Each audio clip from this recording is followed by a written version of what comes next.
wine and oil. The anointing becomes stronger in the season of the rain.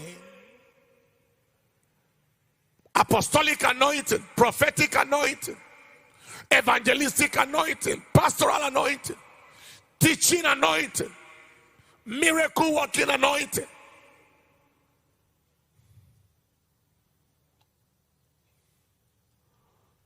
Number 4, which is very important for all of us, is the restoration of years.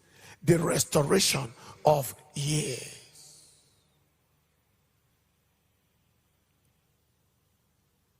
In this situation, what the enemy stole throughout your lifetime can be restored in a year. I will restore to you the years.